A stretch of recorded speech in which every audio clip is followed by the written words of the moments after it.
Hoje nós estamos recebendo aqui no grupo o senador do Podemos pelo estado do Paraná, o senador Oriovisto Guimarães. Senador, tudo bem? Como vai? Tudo bem, Riva. Um prazer estar aqui com vocês. Bom, senador, nós vivemos hoje um cenário político, mesmo há um ano de eleições, ainda bem polarizado. O senhor é um senador em primeiro mandato que promete fazer um pouco diferente dessa política tradicional. Como é que o senhor está vendo esse cenário hoje? Pois é, o cenário político que você se refere provavelmente são as próximas eleições para a presidência da República. Então nós temos dois candidatos que já estão bastante sabidos. Postos, né? Postos, que são o ex-presidente Lula da Silva e o atual presidente Jair Bolsonaro. São dois polos, um à direita, outro à esquerda. Ambos têm um número razoável de eleitores que são fiéis a ele. E eu acho que essa radicalização e essa simplificação das coisas, ou totalmente à esquerda ou totalmente à direita, muito ruim para o Brasil. Eu luto hoje para que haja uma terceira via. Acho que a democracia tem que ter lugar para todo mundo. Tem que ter lugar para quem gosta do Lula, tem que ter lugar para quem gosta do Bolsonaro, mas tem que ter lugar também para aqueles que não querem votar nem em um e nem em outro. E são muitos os brasileiros que esperam uma terceira via. Então, vários candidatos estão surgindo e acredito que com o tempo isso deve afunilar e até que uma candidatura realmente represente essa terceira opção que ainda não está consolidada. A gente já viu conversas entre Sérgio Moro, o ex-ministro Mandetta, também o ex-governador Dória, até o atual governador do estado do Rio Grande do Sul, Eduardo Leite. Surgem hoje entre 11 e 12 nomes para essa terceira via. Essa via que não está nem à direita nem à esquerda. Como é que o Podemos se posiciona nisso? Não, o Podemos tem uma posição muito clara. Nós estamos lutando já há um bom tempo para que o ex-ministro Sérgio Moro seja candidato à presidência da República. Nós vamos ter o nosso candidato. Ele vai se filiar ao partido no próximo dia 10. Isso é certo? Isso é certo, isso é absolutamente certo. No dia 10, está próximo agora, praticamente mais 10 dias, ele vai, no dia 10 de novembro, assinar a ficha de filiação do partido e vai se colocar como um pré-candidato. Não como candidato ainda, mas vai colocar o seu nome à disposição do país. Se ele sentir que há um apelo, se ele sentir que realmente ele tem possibilidades de chegar à presidência da República, ele será candidato. E nós estamos desenvolvendo conversas, tanto com Dória, tanto com Eduardo Leite, como com Rodrigo Pacheco, como com todos os outros desses 13 candidatos, numa espécie de tentativa de acordo, para que quando a coisa evoluir um pouco mais, lá por abril, maio do ano que vem, as pesquisas vão demonstrar qual desses 13 candidatos de centro vai estar melhor colocado. O senhor não descarta uma composição, então? Não, nem o Moro, nem nenhum candidato está descartando essa composição. Mais na frente, a ideia é que aquele que estiver melhor colocado receba o apoio dos outros. É possível que um ou outro não entre nesse acordo, mas um grande número desses candidatos estão conversando nesse sentido. Que projeto é esse que tem o Podemos pensando num Sérgio Moro encabeçando uma chapa para a presidência? Olha, esse projeto é óbvio, vai se pautar na pauta ética. O Podemos tradicionalmente tem defendido essa pauta ética. Prisão em segunda instância, fim do foro privilegiado. Esse fim do foro privilegiado é uma transformação para esse país que vai permitir a reforma política, que vai permitir a reforma do judiciário. O dia que nós quebrarmos esse conluio que tem hoje entre poder legislativo e poder judiciário, aonde os membros do poder legislativo não são julgados pelo Supremo, e os membros do Supremo não são também julgados pelo Legislativo, que é o único que pode fazer o impeachment de um ministro. Então, hoje tem um conluio. Não julgue os meus crimes aqui, que eu não julgo os seus aqui. É uma balança hoje, é isso? Tem um eixo, tem uma conivência hoje terrível para o país. Essa conivência precisa ser quebrada. O Álvaro Dias tem um projeto do fim do foro privilegiado. A hora que acabar esse foro privilegiado, Em 2 anos você limpa a política no nosso país. Porque o político vai responder para um juiz de primeira instância. Quando ele for condenado em segunda instância, e isso rapidamente vai acontecer, em 2 anos acontece, ele cai na lei da ficha limpa, ele tem que sair da política, obrigatoriamente. Isso limpa a política. Então, quem tem processo vai sair da política. Por outro lado, acaba o protagonismo do Supremo, porque daí o Senado vai poder analisar aqueles pedidos de impeachment que tem lá contra vários ministros. Hoje, você pode ver que o Supremo não julga nenhum político e que o Senado também não faz o impeachment de nenhum ministro. Isso precisa acabar no nosso país. Tem que ser 3 poderes independentes, não pode haver esse conluio. E o povo brasileiro precisa começar a pensar que não adianta querer eleger um salvador da pátria. O importante não é só eleger um bom presidente, o importante é eleger um bom poder legislativo. Nós temos que ter deputados, temos que ter senadores que estejam lá, não para fazer política mesquinha, pequena, do próprio umbigo, que está pensando só em emenda, que está pensando só na sua próxima eleição. Nós temos que ter pessoas lá com projeto de Brasil, visão de estadista, de mudar as nossas leis de tal forma que os corruptos, que os incompetentes não tenham mais lugar na gestão desse país. Hoje a coisa está muito mal colocada e está muito difícil ser reformada, porque o eleitor vai ter que entender isso. Não adianta eleger um salvador da pátria. Não existe salvador da pátria. Tentaram o Lula, não deu. Tentaram o Bolsonaro, não deu. Tentaram o Collor, não deu. O histórico brasileiro, diz. Né? Nós temos que entender que o país é governado por 3 poderes. 3. Não é só o executivo, é o legislativo e o judiciário. E precisa ter um bom presidente? Precisa. É fundamental? É fundamental. Mas precisa igualmente ter um bom legislativo. E precisa ter um bom judiciário. E o que é que está impedindo que a gente faça isso? Primeiro, tudo passa pelo legislativo. Se você que vai votar se preocupar em eleger um deputado, um senador, que não tenha processo, que pense realmente no Brasil e não no seu próprio umbigo, você vai permitir que as leis mudem, que o fim do foro privilegiado aconteça, que a prisão em segunda instância volte, não é? Que não sejam aprovadas essas emendas de relator, esse fundão eleitoral, essa pouca vergonha toda é feita pelo legislativo. Então nós temos que reformar esse legislativo e esse só o povo pode reformar através do voto. Vamos falar um pouquinho da lava-toga, senador. Já tem lá assinaturas o suficiente até para começar essa CPI, se assim for. O senhor acabou de falar dessa junção, desse acordão que tem às vezes entre judiciário e legislativo. E a lava-toga quer exatamente olhar para ministros do STF e também para juízes de cortes superiores. Por que a lava-toga definitivamente não sai, senador? Eu acabei de te explicar. Não vai sair nunca, nem a lava-toga, nem... Mesmo com as assinaturas ali? Não, não vai sair. Não vai sair, nada vai acontecer. E por que não vai acontecer? Por isso que eu estava te dizendo. Nós temos um número enorme de deputados e de senadores que têm processos, vários processos, parados no Supremo. Eles não querem brigar com o STF, eles não podem brigar com o STF. Então, vai desestabilizar o país, vai isso, vai aquilo, vai coisa nenhuma. Vai desestabilizar a vida deles. Porque daí, quem sabe, o Supremo começa a julgá-los também, né? Os processos parem de ficar parados lá. Mas hoje há um conluio.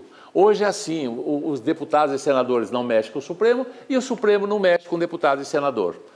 Como é que acaba com isso? Acabando com o foro privilegiado. Não tem outro caminho. Agora, senador, claro, nós temos hoje uma bancada do estado do Paraná com 3 senadores do mesmo partido. O governador Ratinho Júnior, quando foi eleito, ainda disse isso. É a primeira vez que nós vamos ter uma bancada trabalhando de forma conjunta.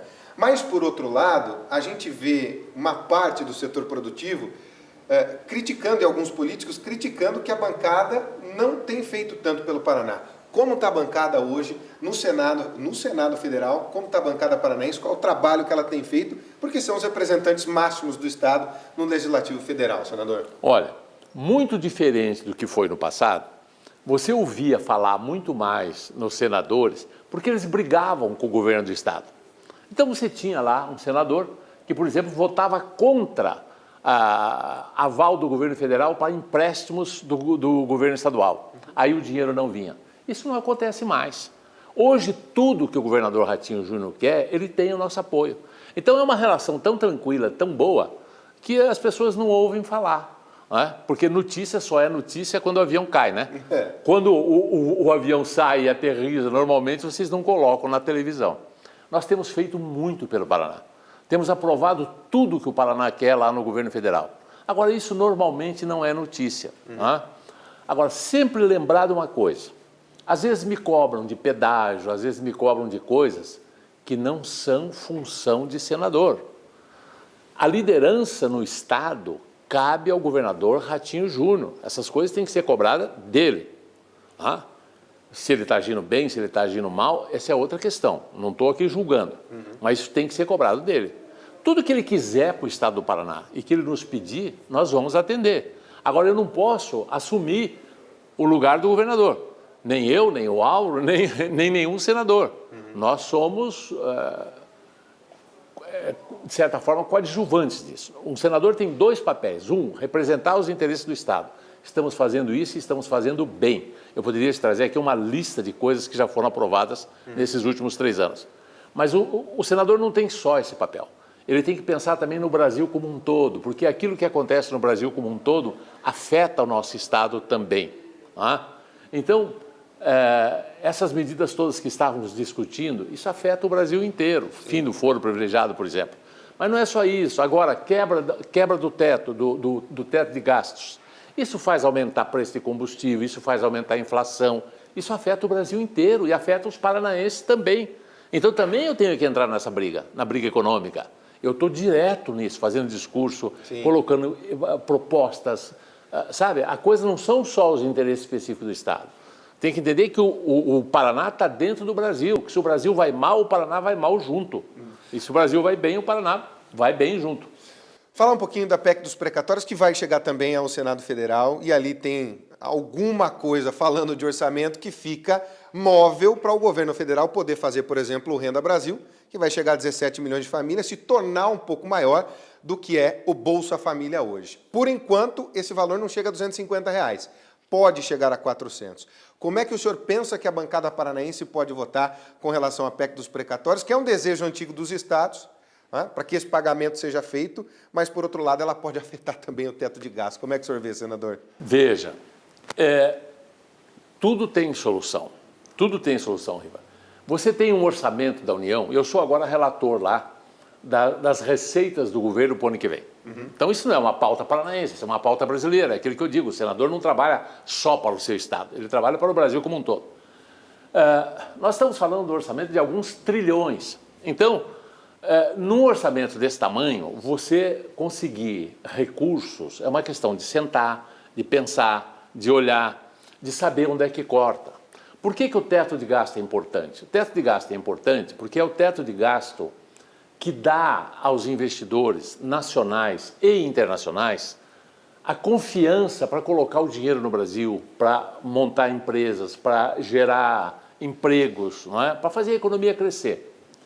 Quando você quebra o teto de gasto, que é uma âncora fiscal, quando você quebra a regra de ouro, quando você quebra a lei de responsabilidade fiscal, o que os investidores começam a pensar? Esse governo não vai conseguir pagar suas contas. E eles começam a fugir. Qual é a primeira coisa que acontece? Isso que nós estamos vendo. O dólar a 5,60, 5,70. A gasolina que tem o preço em dólar disparando. A inflação disparando. Isso afeta a todos nós. Então, assim, agora estamos discutindo a questão de dar essa ajuda de R$400 para todos que passam fome. Eu sou totalmente favorável a dar essa ajuda. Eu acho que quem passa fome mexe com o meu coração. Eu não sou insensível a isso. Precisamos fazer.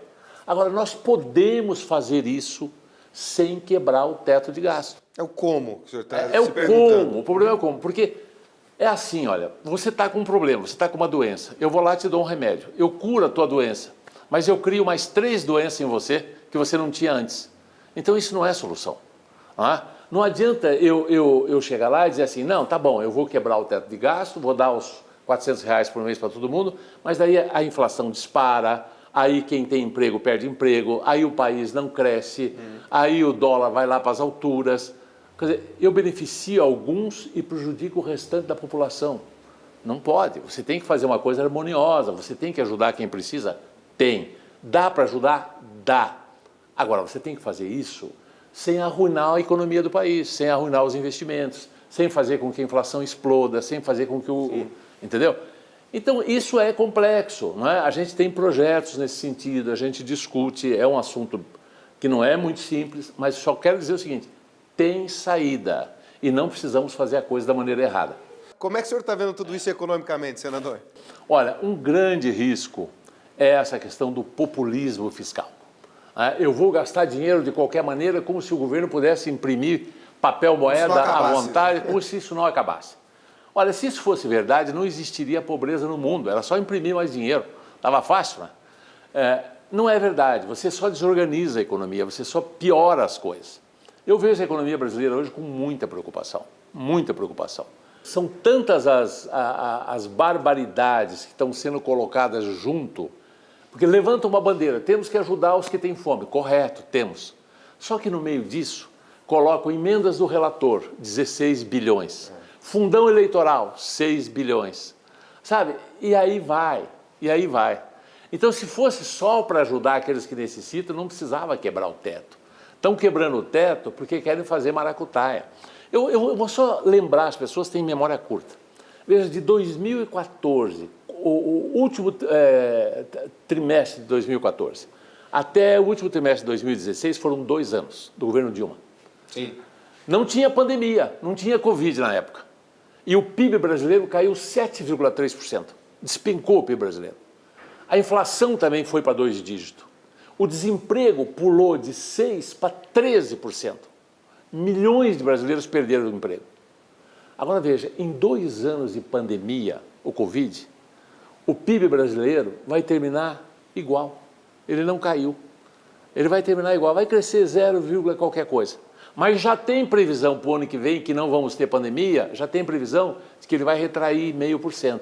O que eu quero dizer é o seguinte, a lambança fiscal, a irresponsabilidade fiscal, causa ruína econômica muito mais do que a pandemia. Em 2 anos de governo Dilma, nós perdemos muito mais do que em toda a pandemia.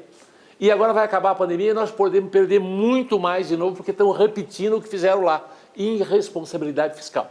Isso é gravíssimo. O senhor falou de 2 lados extremos, a direita, a esquerda, e posiciona até 13 candidatos como uma possibilidade de uma terceira via. E o candidato do Podemos, para essa discussão, é Sérgio Moro, que é um homem também que reúne amores de um lado e ódios de outro. Natural. E hoje você vê que ele é um símbolo de combater a corrupção, mas, por outro lado, algumas sentenças dele são anuladas e foram para Brasília.